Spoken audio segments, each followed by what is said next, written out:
Olá, é muito bom poder encontrar vocês de novo. Obrigado por darem esse tempo para poder separar um momento para a gente poder pensar, poder ver as belezas que existem na palavra de Deus, deixar que essas belezas tomem conta da nossa vida também.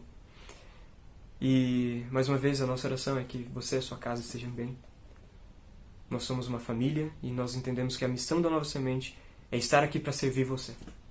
É estar aqui para ser um canal das bênçãos de Deus para você. Então, não hesite em nos chamar caso você precise de qualquer coisa. Temos estudado durante todos os dias a história de Davi para poder chegar amanhã e falar um pouco sobre a aliança de Davi. Mas para a gente poder entender a aliança que Deus faz com Davi, nós temos que entender a história de quem foi Davi. Até lá a gente viu, já desde segunda-feira, que Davi era essa criança que o pai não via, que o profeta não via, mas que Deus viu. E que Deus escolheu para ser o rei dessa nação inteira. E que faz o impossível e ganha de um gigante contra todas as expectativas. E desde então se torna um grande herói de guerra. Faz uma amizade linda com o filho do rei, e uma amizade terrível com o próprio rei. Se torna então um fugitivo e perseguido por causa da inveja desse rei. E quando ele tem a oportunidade de matar esse rei, ele não faz, por causa que ele aprendeu uma coisa que Cristo havia ensinado lá nas bem-aventuranças. Quando fala, bem-aventurados os humildes, os mansos, por causa que eles herdarão a terra. Davi fala isso também no Salmo 37, que não vai pagar um mal com mal, que não vai pagar violência com violência, e ele não paga Saul com a mesma coisa que Saul estava tentando pagar. Então, vemos ali o decorrer dessa história e uma loucura acontecendo. Final de 1 Samuel e o começo de 2 Samuel, uma história incrível. E eu peço que vocês leiam se vocês puderem. E acontece que Saul vai perdendo cada vez mais. Ele perde primeiro o profeta que havia o coroado. Perde então a confiança do seu povo. Perde os princípios que ele havia tido. Perde a sua sanidade e no final ele decide perder a sua vida. Davi, que então, até então tem sido um fugitivo, tem sido um refugiado, quando ouve a história da morte do ungido de Deus, aquele que era o seu perseguidor, ele não se alegra, ele chora amargamente, ele dói o coração. Mas ele se lembra também do pedido que Deus havia ungido. Então ele volta para Israel, se torna o primeiro rei de Judá. E volta a ser um grande guerreiro.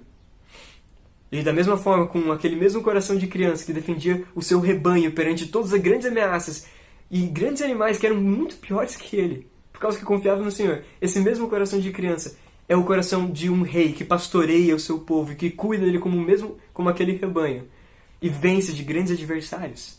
E no meio de tudo isso ele também vira rei de Israel. Mas a gente leu ontem Salmos 14 e Salmos 16. E eu falei que entre eles tem um salmo muito importante, o Salmo 15. E o Salmo 15 diz: Senhor, quem habitará no teu santuário? Quem poderá morar no teu santo monte? Aquele que é íntegro em sua conduta e pratica o que é justo. Aquele que de coração fala a verdade, que não usa sua língua para difamar. Que nenhum mal faz ao seu semelhante, não lança calúnia contra o seu próximo. Que rejeita quem merece desprezo, mas honra aqueles que temem o Senhor. Que mantém sua palavra, mesmo quando sai prejudicado. Que não empresta dinheiro visando lucro. Nem aceita suborno contra o inocente. Assim procede aquele que nunca será abalado. Davi é aquele que fala: se eu pudesse, eu habitaria todos os meus dias na casa do Senhor. Mas agora a gente para pensar, cadê essa casa do Senhor? Aonde está a presença do Senhor, o santuário, o tabernáculo e tudo mais? O texto ele trabalha com uma grande demanda de expectativa. A narrativa ela trabalha com uma grande expectativa que é quando a arca voltará para Israel. Por causa que lá no começo do livro de 1 Samuel, nós vemos Davi perdendo. Nós vemos Israel perdendo a presença do Senhor. Nós vemos a arca indo embora de Israel. Por causa que Israel havia se afastado tanto do Senhor que o Senhor se afasta. E desde então existe essa expectativa. Quando que a arca volta? Davi tem essa expectativa. Ele quer trazer a arca, que ele sabe que lá, onde tem os mandamentos, onde tem a lei de Deus, onde tem a presença de Deus, tem que estar no coração de Israel para falar: esse é o coração do meu povo. Começa então 2 Samuel 6. Essa história: de novo Davi reuniu os melhores guerreiros de Israel, 30.000 ao todo. Ele e todos que o acompanhavam partiram para Balaá, em Judá, para buscar a arca de Deus, a arca sobre a qual é invocado o nome. O nome do Senhor dos Exércitos, aquele que tem o seu trono acima dos querubins, entre os querubins, acima dela. Puseram a arca de Deus em um carroção novo e o levaram da casa de Abinadab na colina. Abinadab tinha 2 filhos, Uzá e Aiô. Em algum momento, enquanto Davi celebrava, dançava e tocava instrumentos celebrando a vinda dessa arca, os bois tropeçam e A gente vê Uzá tentando realocar a arca ali e tudo mais, para ela não cair da carroça, do carroção, e Uzá morre. Davi fica em choque com tudo isso, fica com medo, ele fica preocupado, por causa que ele não quer que seja assim que comece a presença do Senhor em Israel. Deixa a arca parada 3 meses na casa de uma pessoa aí. Quando ele vê que a arca tem abençoado aonde ela tem estado, ele fala, é isso que nós precisamos para o nosso reino. Nós precisamos dessa bênção, e a gente precisa que ela seja a fonte de toda essa nossa bênção. Então, ele continua essa jornada de trazer de volta.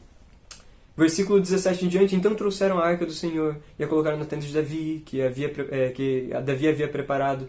E Davi ofereceu holocaustos, sacrifícios de comunhão perante o Senhor. Após oferecer os holocaustos, sacrifícios de comunhão, ele abençoou o povo em nome do Senhor dos Exércitos e deu um pão em um bolo de tâmaras e um bolo de uva passa a cada homem e cada mulher israelita. Depois todo o povo partiu e cada um voltou à sua casa. Voltando Davi para a sua casa para abençoar sua família, Mical, filha de Saul, esposa de Davi, saiu ao seu encontro e lhe disse: como o rei de Israel se destacou hoje, tirando o seu manto na frente dos escravos, dos servos, como um homem vulgar. Se lembra o que a gente tinha conversado sobre o manto? O manto representa o reino. Se lembra? Jonas dando o manto para Davi, falando, eu dou a minha herança do reino a você. Saul pegando e rasgando um pedaço do manto de Samuel, e Samuel falando, da mesma forma o reino será rasgado de ti. Depois Samuel também, Davi rasgando o manto de Saul, pegando um pedaço do manto, falando, o rei, de alguma forma simbólica, falando, o reino também será meu.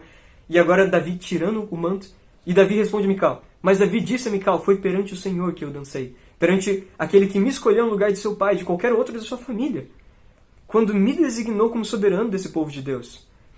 Sobre Israel, perante o Senhor, eu celebrei. E me rebaixarei ainda mais, e me humilharei ainda mais aos meus próprios olhos, mas serei honrado por aquelas escravos que você mencionou.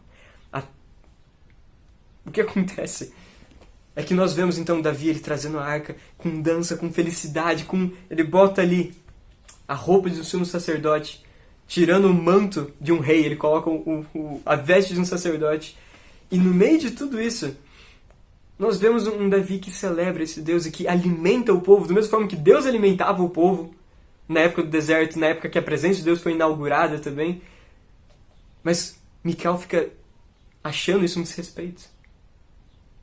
E ela fala, como você pode tirar suas vestes, tirar o seu manto? Tudo mais. E Davi fala, eu depositei o meu manto, depositei o meu reinado perante a Deus e me coloquei ali também como sacerdote, ao colocar aquele manto. Ele agiu como Deus ao alimentar o povo, e ele fala, eu sempre me humilharei perante o Senhor, mas eu sei que Ele me exaltará por causa disso. De me humilhar perante Ele. Vemos aqui uma coisa interessante sobre o que é reverência. Nós vemos uma pessoa que tocou na arca e morreu, e um rei que dança e celebra o nome de Deus, e faz tudo aquilo perante o nome de Deus com toda a igreja, e alguém que se incomoda com isso. Fala, como você está fazendo isso? Você está degradando todo esse momento. A grande diferença é o jeito que Deus é tratado. Na primeira vez, a presença de Deus, aquilo que representava a presença de Deus, foi tratado como mais um objeto qualquer. E por isso Deus puniu. E aqui, Deus é celebrado com todas as forças possíveis. Ele entrega tudo, entrega o reino, entrega sua confiança nesse Deus. Davi era essa pessoa. Ele é aquele que celebra essa presença divina do início ao final de todo o seu reinado. E isso será muito importante para a aliança que Deus ainda fará com ele. Eu acho que a presença do Senhor é uma coisa a ser celebrada sempre em nossas vidas e que nós precisamos sempre lembrar disso. Encontro vocês amanhã aqui.